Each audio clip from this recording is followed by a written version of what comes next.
Hello good morning दोस्तों। मैं आपका होस्ट हनुमान प्रसाद मेरे चैनल इन्फॉर्मेटिव गुरुजी में बहुत बहुत स्वागत करता हूँ। सभी तो आप सबको बहुत बहुत स्वागत कि आप मेरे चैनल में आए। तो दोस्तों, आज हम जिस मुद्दे पर या जिस इन्फॉर्मेशन पर बात करना चाहते हैं वो इस टाइम पर मुझे लगा सबसे ज़रूरी इन्फॉर्मेशन है। इन्फॉर्मेशन जो है वो है कि मिथ अबाउट कोरोना वायरस, मतलब कि कोरोना वायरस के इस टाइम पर किस तरीके से सोशल मीडिया प्लेटफॉर्म पे या लोगों के द्वारा जो मिथ फैलाए जा रहे हैं उसके बारे में मैं कुछ क्लियर फैक्ट लाया हूँ अकॉर्डिंग टू माय रिसर्च कि क्या क्या चीज़ें हैं, क्या क्या चीज़ें हैं। सबसे बड़ा जो मिथ है वो ये है कि जिसको भी कोरोना वायरस हो जाएगा वो उसके लिए बहुत ही वर्ष हो जाएगा, या मतलब जिसको कोरोना वायरस हो जाता है वो मतलब मर जाता है, या उसका मतलब सब कुछ वो तबाह हो जाता है, ऐसा मतलब सारी चीज़ें हैं। तो मैं आपको क्लियर कर दूँ दोस्तों कि कोरोना वायरस जो है, जैसे आपको सबको पता ही है कि कोविड-19 इसको नाम दिया गया है। और इसमें ये चीज़ क्लियर है कि आपको अगर कोरोना वायरस है तो इसका मतलब ये बिल्कुल भी नहीं है कि आप ये कोई डेडलाइन डिजीज़ है कि आप बिल्कुल अब इससे ग्रस्त हो गए तो अब आप ठीक नहीं हो पाओगे वगैरह वगैरह। कोरोना वायरस से डरने की बिल्कुल ज़रूरत नहीं है। कोरोना वायरस से बस सुरक्षित रहने की ज़रूरत है। जैसे कि हम बात कर रहे हैं कि साहब जितनी जितनी टेस्टिंग अब इंडिया में बढ़ रही है, I think 1 lakh 1.5 lakh per day testing हो रही है, उसी हिसाब से केस बढ़ रहे हैं। ठीक है, कहीं इस पर रिसर्च आए, कहीं आर्टिकल्स आए। एक आर्टिकल्स ये भी आया कि लगभग टोटल पॉपुलेशन जो है किस इसकी 5% जो पॉपुलेशन है वो इन्फेक्टेड है। कोई कौन सा आर्टिकल्स आया, कोई कौन सा आर्टिकल्स आया।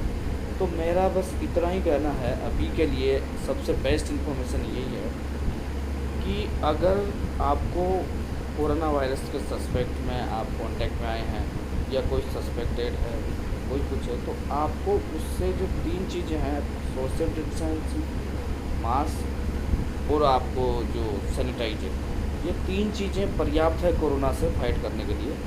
रही बात केस आने की, तो केस तो दोस्तों आएंगे। सबसे जो कोरोना वायरस का जो इफ़ेक्ट जो पड़ा है वो सबसे ज़्यादा, जैसे कि आप यूके में देख लीजिए। यूके में around I think 4-5 lakh case है, लेकिन वहाँ 40,000 से ऊपर लोग डेथ हो चुके हैं। और रसिया में अराउंड 5-6 लाख है, लेकिन वहाँ पर इंडिया से भी कम डेथ हुई है अराउंड, जैसे कि इंडिया में 9,500 से बहुत डेथ हो चुकी है। और रसिया में जो डेथ है वो अराउंड 6,900 के अराउंड है। इसकी मेन वजह क्या है? इसकी मेन वजह यह है कि वो जो वायरस है वो किस एज ग्रुप को इफ़ेक्ट कर रहा है।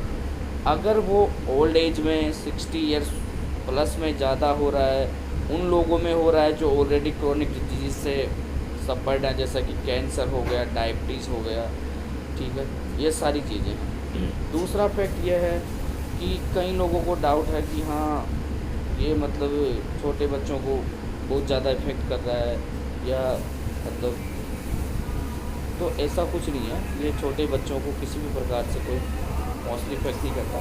इसका जो मेन रहता है वो होता है इम्यूनिटी पावर, ठीक है। और इम्यूनिटी पावर के लिए जैसे कि आयुष मंत्रालय ने या गवर्नमेंट ऑफ इंडिया ने टाइम टू टाइम गाइडलाइन जारी करते रहते हैं। तो हमें इस वायरस से डरना नहीं है, हमें इसका फाइट करना है। और हमें ये ध्यान रखना है कि जो गवर्नमेंट ऑफ इंडिया के द्वारा जो गाइडलाइन जारी की गई है उसको हमें ध्यान से पालन करना है। बाकी आज के लिए इतना ही काफ़ी। अगले नया वीडियो आपसे शेयर करूंगा, उसमें एक नई इन्फॉर्मेशन के साथ आपके सामने पेश होऊंगा। एक बार फिर से आपका बहुत बहुत धन्यवाद। अगर आपने अभी तक इन्फॉर्मेटिव गुरुजी को सब्सक्राइब नहीं किया है तो प्लीज़ सब्सक्राइब कीजिए, बेल आइकन दबाना ना भूलिए। जय हिंद, जय भारत।